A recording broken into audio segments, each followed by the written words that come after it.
صلی اللہ علیہ وسلم محمد مصطفیٰ کے باب کے سب پھول ہیں ایسے، محمد مصطفیٰ کے باب کے سب پھول ہیں ایسے، جو ان پانوں کے تر رہتے ہیں لالا نہیں کرتے۔ کیا بات رضا اس چمنستان کرم کی، زہرا رکلی جس میں حسین حسن پھول۔ دوستان محترم، ایک ہے اہل دنیا اور ایک ہے اہل آخرت۔ اہل دنیا سے میری مراد ہے دنیا پرست طبقہ، اور اہل آخرت سے میری مراد ہے متقی پرہیزگار تقوی شعار فکر آخرت رکھنے والا مسلمان۔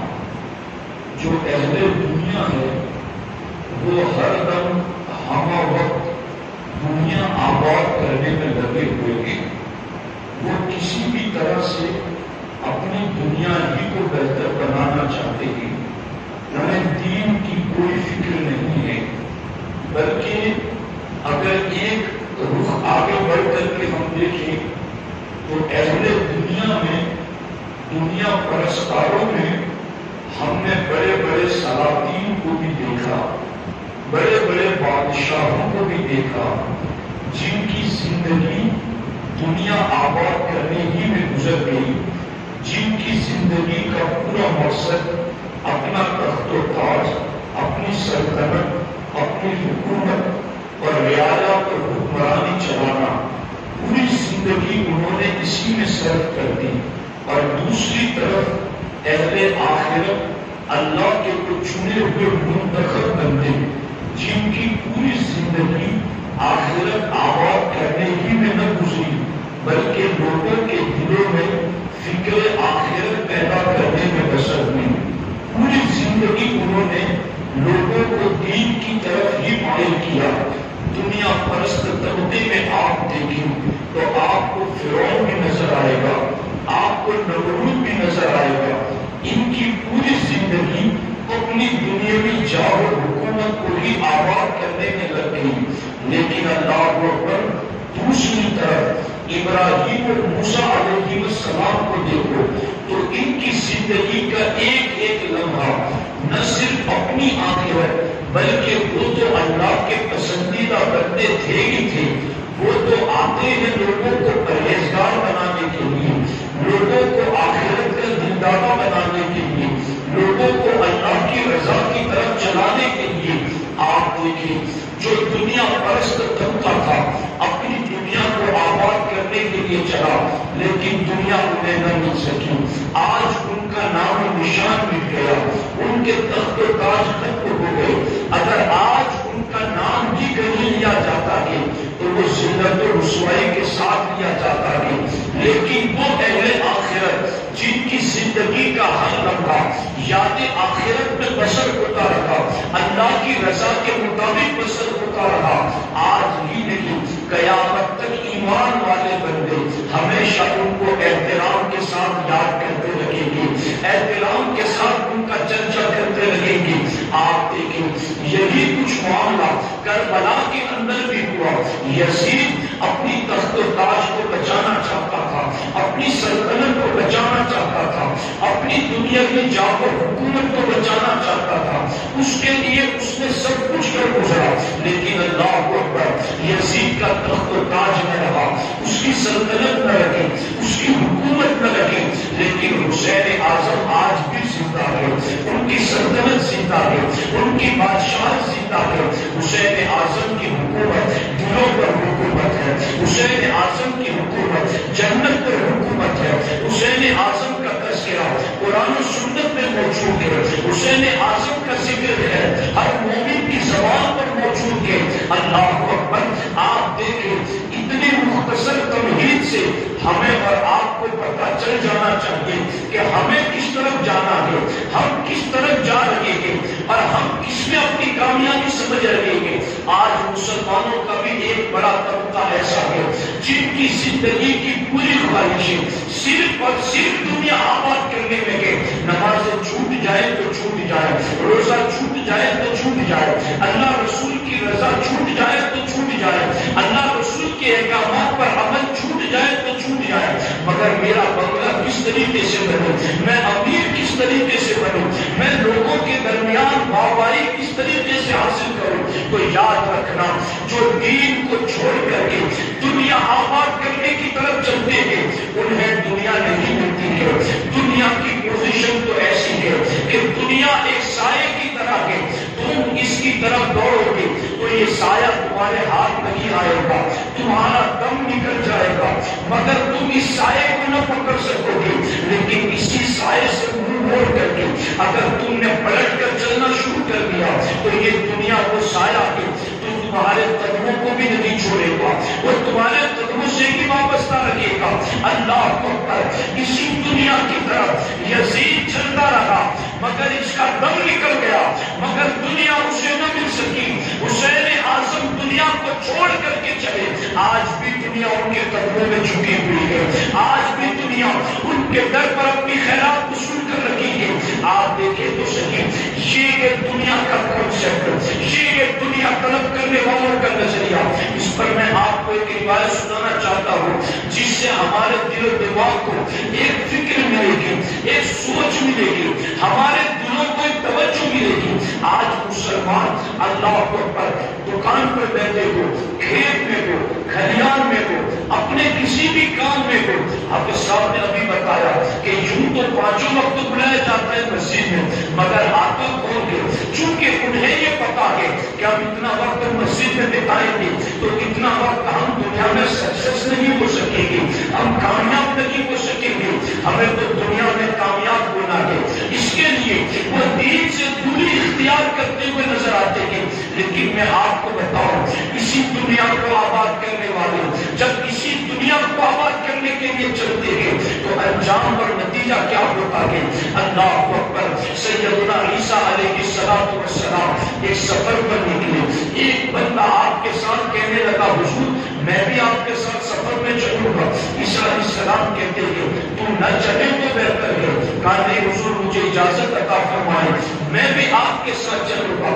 کہا ٹھیک ہے تو پھر یہ روٹیاں لے لو اپنے ساتھ اور چلو سفر میں اس سے ہم اپنا گزارا کریں گے۔ اللہ اکبر، جب آگے چلے تو انہوں نے روٹیاں کھائی اور اس کے بعد ایک روٹی کا معاملہ آیا تو حضرت عیسیٰ علیہ السلام چونکہ اس کو لے کر کے جب چلے تھے تو آپ نے دنیا اور دین واضح کرنا چاہا تو آپ نے کئی مثالیں بھی اس کو دکھائی۔ جب اس کو ساتھ میں لے کر کے چلے، کھانا بھی کھایا، ایک ایک روٹی تناول کی اور اس کے بعد آگے چلے۔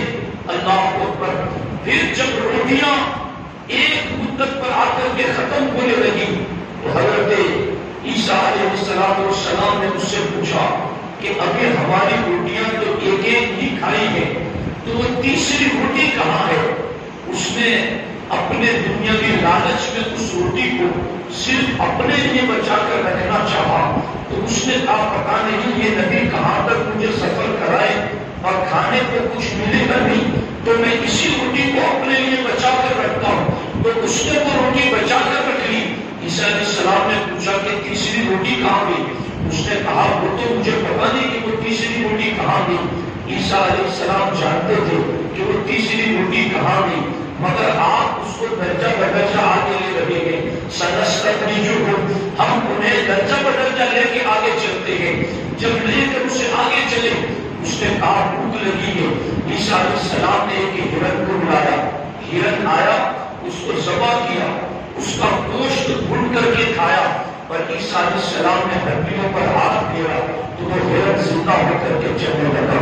عیسیٰ علیہ السلام نے اس سے کہا تجھے اس رب کی قسم جس نے میرے ہاتھ پر تجھے اتنا بڑا معجزہ دکھایا کہ جس جانور کا ہم نے گوشت کھایا وہ میرے کہے پر اٹھ کر کھڑا ہو کر چلنے لگا، مجھے بتاؤ تیسری روٹی کہاں ہے؟ اس نے کہا وہ تو مجھے نہیں پتا ہے. عیسیٰ علیہ السلام اسے لے کر آگے چلے. بیچ میں سمندر حائل ہو گیا. عیسیٰ علیہ السلام نے اس کو کہا اب کیسے پار چلیں؟ اس نے کہا کشتی کو ہے نہیں کیسے جائیں؟ عیسیٰ علیہ السلام نے اس کا ہاتھ پکڑا اور ہاتھ پکڑ کے بھی سمندر پہ چلنا شروع کر دیا. چلتے چلتے سمندر پار کر گئے. تو عیسیٰ علیہ السلام نے کہا تجھے اس رب کی قسم جس رب نے میرے ہاتھ پکڑنے پر تجھے ڈوبنے نہیں دیا بلکہ پانی پر بھی تجھے چلنے کی توفیق بخشی، بتاؤ تیسری روٹی کہاں ہے؟ اس نے کہا وہ تو مجھے نہیں پتا وہ کہاں ہے. اب معاملہ یہاں تک پڑا. عیسیٰ علیہ السلام جان گئے کہ یہ دنیا پرست طبقے میں سے ہیں، یہ محض دنیا کا لالچی ہے. تو آپ نے آگے بڑھ کر کے ریت کے 3 ڈھیر بنائے اور آپ نے کہا ہو جا سونا. تو ریت کے وہ 3 ڈھیر سونا بن گئے.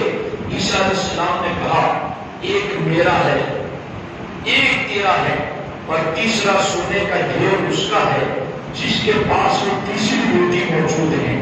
اب یہ دیکھو روٹی کا مسئلہ، یہ دیکھو دنیا میں لالچ کا مسئلہ، یہ دیکھو دنیا پرست لوگوں کا مسئلہ. آج علماء کی باتیں ہماری عوام کو سمجھ میں نہیں آتی کہ پتہ نہیں یہ مولوی لوگ کی زمانے کی باتیں کر رہے ہیں. ہم دنیا کی ترقی کی راہ چھوڑ دیں اور مسجدیں آتے رہے اور نیکیوں کی کامی کرتے رہے. ان لوگوں کی باتیں مانیں گے تو ہم ترقی کی راہ میں پیچھے رہ جائیں گے. دیکھو یہ ترقی کے متلاشی، دیکھو یہ دنیا طلب کرنے والے، دیکھو یہ دنیا کی لالچ میں مبتلا لوگ. اس کے سامنے عیسیٰ علیہ السلام نے کہا یہ سونے کا ایک ڈھیر میرا ہے، دوسرا تیرا ہے اور تیسرا اس کا جس کے پاس تیسری روٹی ہے. اب دیکھو وہ روٹی کیسے باہر نکل کر کے آئی. اس نے کہا حضور وہ تیسری روٹی تو میرے ہی پاس ہے. عیسیٰ علیہ السلام نے کہا اچھا تیرے پاس ہے تو وہ حصہ بھی تیرا ہے سونے کا اور یہ جو میرا حصہ ہے وہ بھی تیرا ہے. یہ تینوں حصے سونے کے ڈھیر وہ سب کے سب تو لے لے، مگر اب تو میرے ساتھ رہنے کا حقدار نہیں ہے. اب تو میری سنگت میں نہیں رہ سکتا. اسے کوئی غم نہیں تھا، اسے کوئی فکر اور ٹینشن نہیں، اسے کوئی فکر نہیں تھی کہ ایک نبی کی صحبت چھوٹ گئی، ایک نبی کی سنگت چھوٹ گئی. دنیا دار طبقہ ہمیشہ دنیا آباد کرنے میں لگا رہتا ہے. اسے کوئی فکر نہیں رہتی کہ کیا بات کرنے سے اللہ رسول ناراض ہوتے ہیں. یہ دنیا پرست روٹی والا اس نے جب عیسیٰ علیہ السلام کی یہ بات سنی کہ یہ تینوں سونے کے ڈھیر تو لے لے مگر اب تو میرے ساتھ رہنے کا اہل نہیں ہے، تو اس نے کہا کوئی بات نہیں حضور، میں نے تو بس یہ چیز مل گئی تو اب تو میری دنیا آباد ہو گئی. اب آپ مجھے ملے نہ ملے مجھے آپ کی کوئی فکر نہیں، بس سونا مل گیا تو اب مجھے کیا چاہیے؟ دنیا کا اتنا بڑا خزانہ مل گیا تو اب مجھے کیا چاہیے؟ اب مجھے آپ کی ضرورت نہیں، کوئی بات نہیں، آپ اپنے رستے پر جائیں. میں تو اپنا یہ سونا لے کر کے خوش رہوں گا اپنی زندگی میں. میری نسلیں بھی کھائے گی، میری ساتھ پشتے تک اس سے گزارا کرے گی. کوئی بات نہیں، دین نہیں ہے تو نبی ساتھ میں نہیں ہے تو کوئی بات نہیں، ہماری دنیا تو آباد رہے گی. اب حضرت عیسیٰ علیہ السلام وہاں سے رخصت ہو گئے. اب وہ لالچی دنیا کا کتا ہوس پرست دنیا پرست وہاں بیٹھ کر پلان بنانے لگا. اتنا بڑا سونا ہے، بوریوں میں بھروں گا، لے جاؤں گا اور خوب مالدار امیر کبیر بن جاؤں گا. اب وہ سارے پلان بنا رہا تھا. اتنے میں 2 بندے اس کو آتے ہوئے نظر آئے. جیسے کہ اس نے ان دونوں کو دیکھا سہم گیا، ڈر گیا کہ اب یہ دونوں یہ سونا چھین لیں گے. تو اس نے ان کے تیور دیکھ کر کے ہی ہاتھ کھڑے کر دیے اور کہا کہ مجھے مارنا نہیں، یہ آلریڈی 3 حصے بنے ہوئے ہیں اور 2 تم ایک لے لو، ایک میں لے لیتا ہوں. تم بھی خوش رہو میں بھی خوش رہوں. دیکھو دنیا داروں کو کیسے دنیا دار مل جاتے ہیں. توفیق مانگو رب سے کہ تمہیں کوئی دیندار مل جائے، تمہیں کوئی دین سمجھانے والا مل جائے، ورنہ یہ آنکھیں بند ہوں گی تو یہ سونے یہ سارا کچھ یہیں رہ جائے گا. اب دیکھو وہ دونوں بندے جب اس کی بات سنتے ہیں تو وہ بھی مطمئن ہو جاتے ہیں. چلو اس نے بغیر جنگی بھی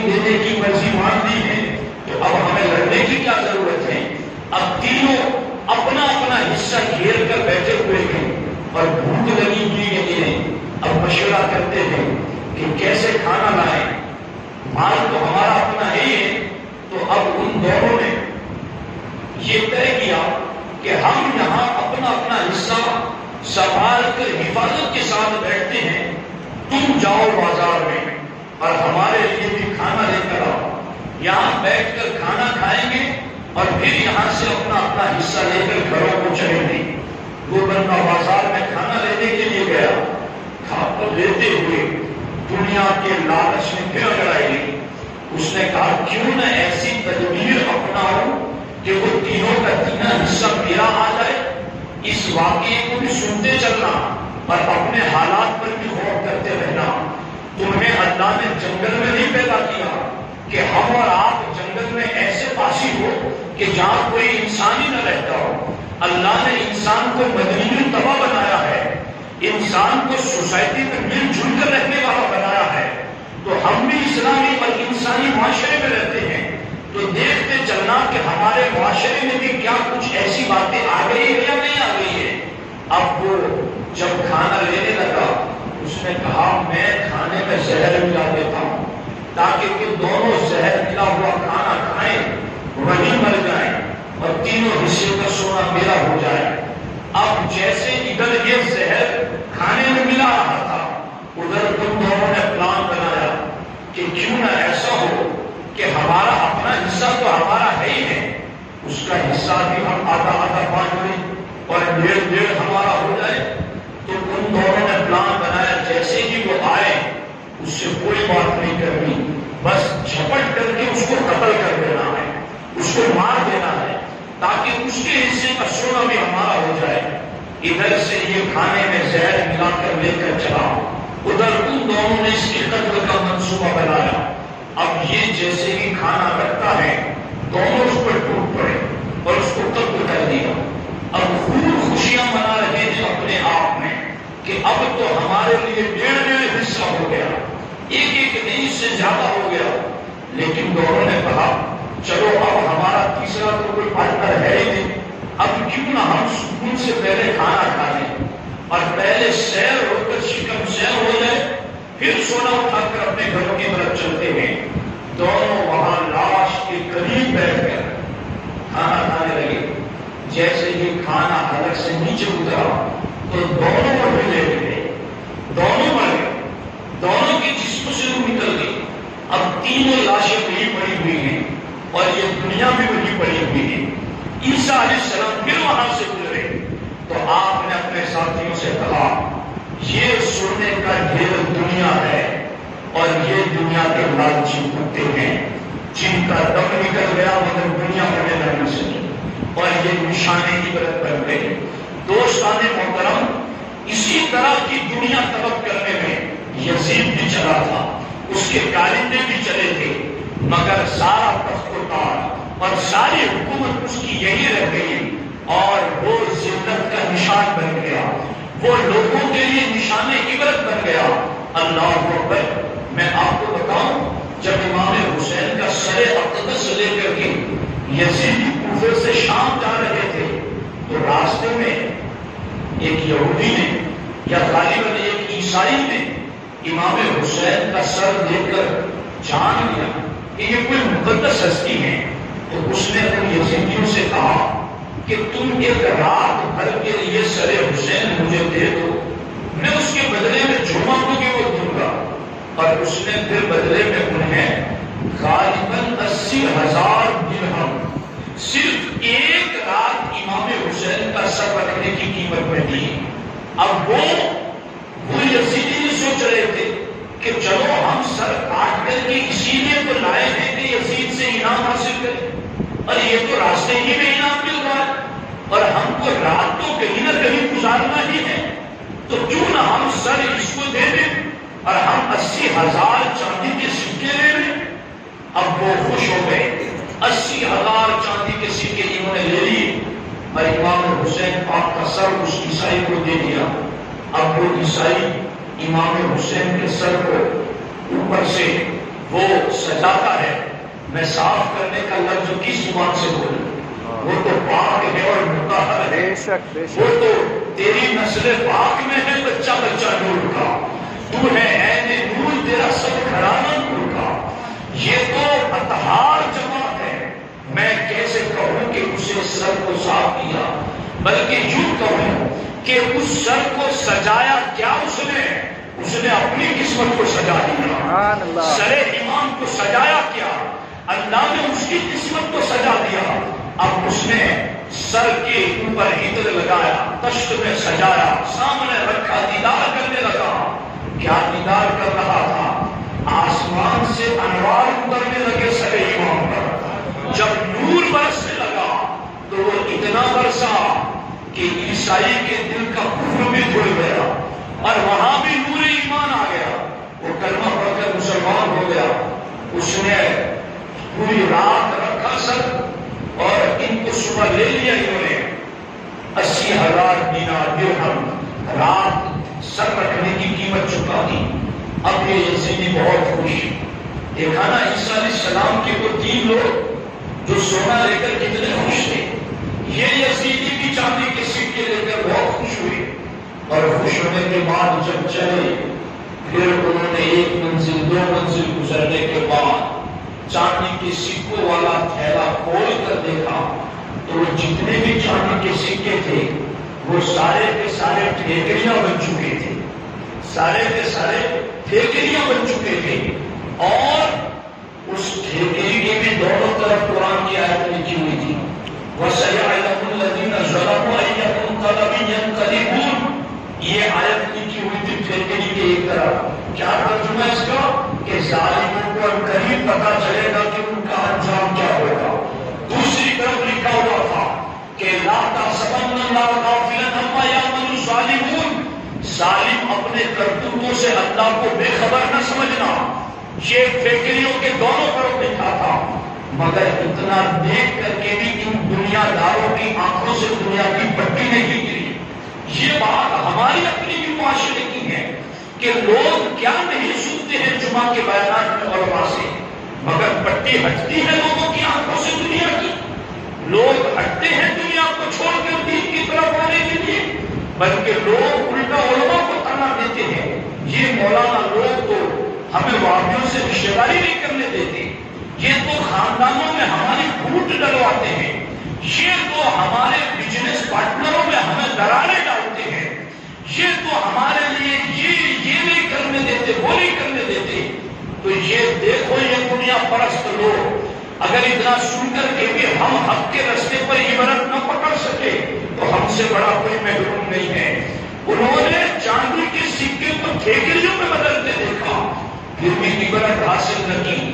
تو یہ ہے دنیا پرست لوگ کہ جن کا انجام یہ ہوا کہ دنیا طلب کرنے میں سر امام کو بھی انہوں نے جدا کر دیا، مگر دنیا انہیں نہ مل سکی، وہ دنیا کو نہ پا سکے۔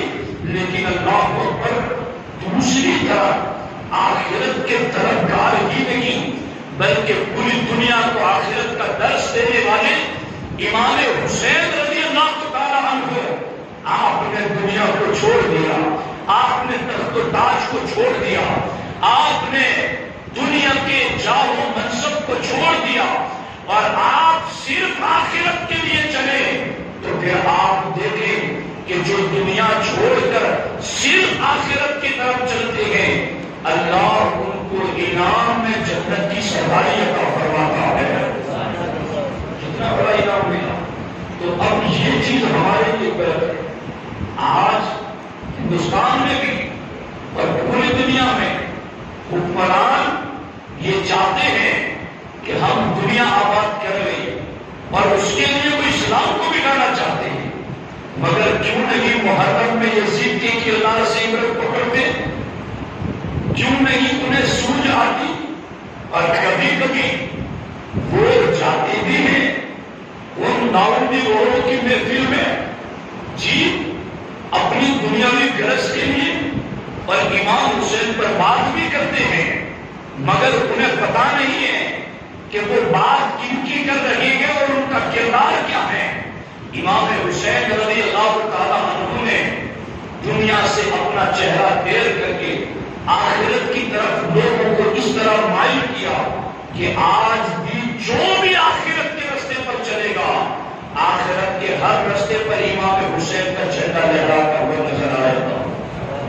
اس لیے ساتھیوں میری آپ سے درخواست ہے کہ ہم امام حسین کے نام لیوا ہے، ہمیں ان سے پیار ہے، پر یہ ہمارے نبی نے بشارت دی ہے، اے اللہ میں حسن اور حسین سے پیار کرتا ہوں، اور میرے اللہ تو بھی ان سے پیار فرما، اور میرے اللہ تو اس سے بھی پیار فرما جو قیامت تک حسن اور حسین سے پیار کریں گے۔ یعنی جو حسن اور حسین سے پیار کرے گا سرکار اس کے لیے بھی دعا فرما گئے کہ میرے اللہ تو اس سے بھی پیار فرما۔ تو آج کا سنی مسلمان اگر امام حسین سے پیار کرتا ہے اور یقیناً پیار کرتا ہے تو پھر حضور کی دعا کی روشنی میں اللہ اس حسینی سے بھی پیار فرماتا ہے، اللہ اس حسینی سے بھی محبت فرماتا ہے۔ تو ہمیں امام حسین سے پیار ہے، پر یہ پیار تو کتنا کام آنے والا ہے۔ اللہ اکبر، غور سے سننا، میں نے مزار شہداء نامی کتاب میں مفتی عبدالتواب صاحب کی کتاب میں یہ روایت پڑھی ہے، تو وہاں یہ لکھا ہوا ہے کہ اللہ کے رسول علیہ السلام ایک نوجوان کے ساتھ بہت شفقت فرماتے، اس کو دیکھتے تو اس سے پیار کا اظہار کرتے۔ لوگوں نے کہا حضور باقی بھی جوان ہیں، آپ ان سب کے بیچ میں اس پر خاص شفقت، خاص اس پر مہربانی کیا وجہ ہے؟ اللہ کے رسول علیہ السلام نے فرمایا کہ میں نے ایک مرتبہ دیکھا تھا کہ میرا بیٹا حسین زمین پر چلتے ہوئے جا رہا تھا، اور یہ نوجوان جہاں مٹی پر حسین کا قدم لگتا وہ اس مٹی پر ہاتھ لگا کر اپنے چہرے پر لگاتا تھا۔ تو جس دن سے اس نے میرے بیٹے حسین کا یہ احترام کیا ہے، اسی دن سے یہ نوجوان میرا محبوب بن گیا ہے۔ آپ محسوس کریں کہ جو حسین اعظم سے اتنا پیار کرتا ہے سرکار اس امتی سے کتنا پیار کرتے ہیں۔ اگر آج کوئی ان کے نام کی محفل سجائے، ان کا ذکر کرے، ان کا ذکر سنے، ایثار ثواب کی محفل رکھے، ان کے نام پر غریبوں کو کھانا کھلائے، غریبوں کو کپڑے پہنائے، تو پھر خدا کی قسم آپ سوچنا کہ اس سے سرکار کتنا پیار فرمائیں گی۔ تو یاد رکھنا، میں چونکہ بولنے میں تکلیف محسوس کر رہا ہوں اس لیے میں تبھی گفتگو لمبی نہیں کر سکتا، لیکن ایک آخری بات کی بغیر میں اپنی گفتگو ختم بھی نہیں کر سکتا، اور وہ یہ ہے ہمارے نبی علیہ السلام نے فرمایا اربعون انا شفیع لهم یوم القیامہ، سرکار فرماتے 4 بندے ایسے ہیں قیامت کے دن ان کی میں شفاعت کروں گا۔ 4 بندے ایسے ہیں قیامت کے دن ان کی میں شفاعت کروں گا۔ اے لمڑی کے خوش عقیدہ سنی مسلمانوں، میری درخواست ہے آپ سے کہ ان 4 میں سے کسی ایک میں ہو جاؤ کا مسئلہ، اللہ توفیق دے تو 4 میں آ جاؤ، اور اپنی حیثیت نہ ہو تو 4 میں سے ایک میں ضرور رہو، تاکہ قیامت کے خوفناک دن میں ہمیں سرکار کی شفاعت کا سایہ مل جائے۔ ہمارے آقا علیہ السلام فرماتے ہیں پہلا بندہ قیامت کے دن جن کی میں شفاعت کروں گا المکرم ذریتی، وہ بندہ جو میری اولاد کا احترام کرتا ہوگا، جو میری اولاد کی عزت کرتا ہوگا۔ سادات پوری زمین پر پھیلے ہوئے ہیں، ان کا احترام کرو، یہ خون رسول ہے، یہ اہل بیت اطہار کا حصہ ہے۔ سرکار فرماتے المکرم ذریتی، جو میری اولاد کا احترام کرے گا قیامت کے دن میں اس کی شفاعت کروں گا۔ سرکار فرماتے دوسرا بندہ وَالْقَاضِي لَهُمْ حَوَائِجَهُمْ، سرکار فرماتے ہیں جو میری اہل بیت کی ضرورتوں کو پورا کرے گا میں قیامت کے دن اس کی بھی شفاعت کر دوں گا۔ ہمارے آقا علیہ السلام نے فرمایا اب یہ احترام کرنے والا اور ضرورتوں کو پورا کرنے والا، تو ضرورتیں وہ پوری کرنی جس کے پاس مال ہے، تو مگر جس کے پاس مال دولت نہیں وہ اس حیثیت سے سرکار کی شفاعت کیسے لے؟ تو ہمارے آقا نے فرمایا وَالسَّائِلُهُمْ، کہ تیسرا وہ بندہ کہ میری اہل بیت کے کسی فرد کو کوئی ضرورت ہو، اور وہ اس ضرورت کو پورا تو نہ کر سکا، بس ساری لوگوں، لیکن ان کی ضرورت کو پورا کرنے کے لیے کوشش کرتا رہا تو میں اس کی بھی شفاعت کر دوں گا، اس کی بھی شفاعت۔ کسی اہل بیت کے فرد کو کوئی ضرورت تھی، اس کے پاس وہ نہیں تھی، مگر کسی سے کہہ دیا کہ ان کی مدد کرو، ان کا خیال رکھو، ان کے گھر میں کاٹا کشی ہے، ان کو راضی رکھو، حضور راضی ہو جائے گا۔ تو سرکار فرماتے ہیں میں اس کو بھی اپنی شفاعت سے محروم نہیں رکھوں گا، میں اس کو بھی اپنی شفاعت سفارش کر دوں گا۔ اور چوتھا بندہ، چلو کسی کو اتنا بھی وقت نہیں، لوگ بہت بزی ہیں، وقت نہیں ہے مولانا ہمیں لوگوں کی سفارشیں کرنے کا، تو سرکار نے فرمایا وَالْمُحِبُّ لَهُمْ بِقَلْبِهِ وَلِسَانِهِ، سرکار فرماتے جو زبان اور دل سے میری اہل بیت سے سچا پیار کرے گا تو میں اس کی بھی شفاعت کروں گا۔ اس لیے ساتھیوں، چونکہ اہل بیت پر زکات تو حرام ہے، ان پر صدقہ حرام ہے، چونکہ یہ مال کا میل ہے اور یہ ہے پاک کیو، اس میل سے انہیں میلا نہیں کیا جائے، چونکہ وَيُطَهِّرُكُمْ تَطْهِيرًا، یہ پاک کیو ہے، تو اس مال سے انہیں میلا کرنا مقصود نہیں ہے۔ تو اب کیا کرنا ہے ان کو؟ اب ان کے لیے حکم آیا کہ اب انہیں تم اپنے پاک اور حلال مال سے ان کی خدمت کرو، ان کی ضروریات پورا کرو۔ تو میری آپ سے درخواست ہے کہ عام دنوں میں تو لوگ اس کا خیال رکھتے ہیں نہیں رکھتے ہیں، لیکن ان دنوں میں تو اہل بیت کی قربانیاں سنیوں کو یاد رہتی کہ ان کی قربانیاں ہے ہمارا دین بچانے کے، یہ قربانیاں کربلا میں انہوں نے نہ دی ہوتی تو دین اصل صورت میں ہم تک کیسے پہنچتا ہے۔ تو آج ان کا حق ہے کہ ان کی اولاد جہاں کہیں بھی بستی ہے ان کی خدمت کریں، ان کا احترام کریں، ان کی ضروریات کا لحاظ رکھیں، اور کسی نام و نمود کے لیے نہیں کہ 4 کیلے آپ کسی کو دے اور 5 بندے پکڑ کر دینے کا فوٹو بھی کھینچ رہے جی، تو یہ آپ مدد کر رہے ہیں یا کسی کی عزت کے سے مذاق کر رہے ہیں؟ اہل بیت کی خدمت بھی کریں اور عزت کے ساتھ، احترام کے ساتھ، یوں دے کہ دائیں ہاتھ سے دے تو بائیں ہاتھ کو پتہ ہونا چاہیے، اس طرح سے ان کی خدمت کریں تو یہ خدمت تمہیں اللہ کے رسول کی شفاعت کا حقدار بنانا۔ اس لیے ساتھیوں، پہلی بات میری آپ کے ذہن و دماغ میں نقش ہو جانی چاہیے، ایک طرف ہے اہل آخرت اور دوسری طرف ہے اہل دنیا۔ اگرچہ ہمارا عقیدہ ٹھیک ہے مگر کئی لوگ اس اہل دنیا کی فہرست میں جا رہے ہیں کہ ان کی ساری زندگی کا مقصد بس دنیا دنیا اور دنیا، آخرت کی طرف ایک منٹ سوچنے کے لیے تیار نہیں ہے۔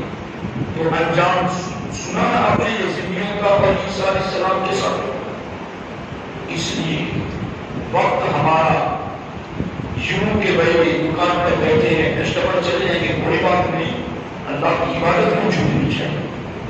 4-5 لاکھ چلے جائیں گے ہمارے حج میں تو پیسے بڑے چلے جائیں گے کوئی بات نہیں، اللہ ہی کا تو دیا ہوا ہے، اسی کی نعمتیں دی ہوئی ہیں تو اسی کی نعمت کے شکرانے میں تو حج پڑنا ہے، چاہے کہ کوئی بات نہیں۔ اور سرکار فرماتے ہیں 2 کام ایسے ہیں کہ جن کا کرنے والا بندہ محتاج نہیں رہتا ہے۔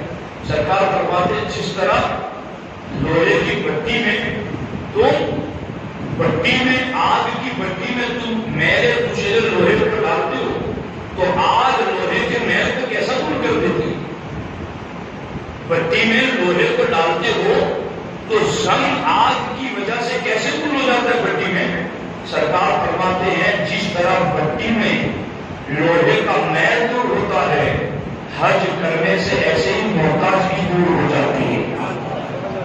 تو اب دین پر عمل کرنے میں دنیا سامنے نہ لاؤ کہ دین پر عمل کروں گا تو دنیا کا نقصان ہو جائے گا، ہوتا ہے تو ہو جائے،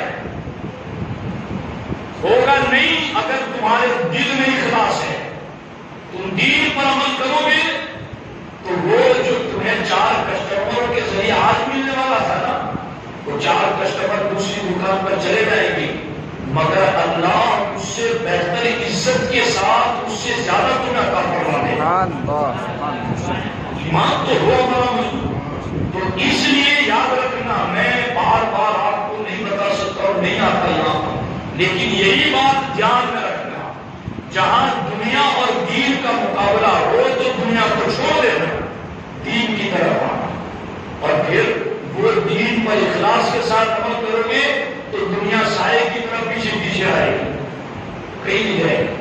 اور دوسری چیز آج کی محفل کا خصوصی پیغام یہ ہے کہ اہل بیت اطہار صحابہ کرام خصوصی لحاظ رکھیں، بالخصوص جو سادات ضرورت مند ہیں ان کا لحاظ رکھا جائے۔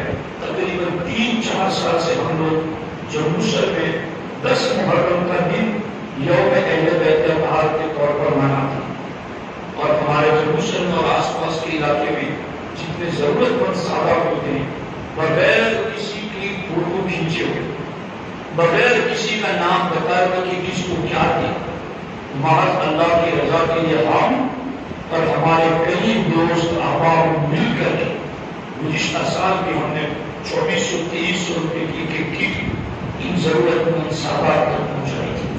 تو اب ہم سب جگہوں تو نہیں پہنچ سکتے ہیں اور ہمیں سب جگہ کا علم بھی نہیں، مگر ہر جگہ سنی تو رہتے ہیں، تو سنیوں پر ہی تو لازم ہے کہ شفاعت نہیں تو چاہیے حضور کی۔ میری آپ سے درخواست ہے، آپ کے علاقے میں آس پاس میں کہیں سادات بستے ہیں، ان کی خدمت کرو احترام کے ساتھ، ان کی دعائیں ہو، یہ راضی ہو جائیں گے تو سرکار راضی ہو جائے گی۔ اللہ تعالیٰ ہمیں ان کی محبت میں زندہ رکھے اور اللہ انہی کی محبت میں ہمیں اس میں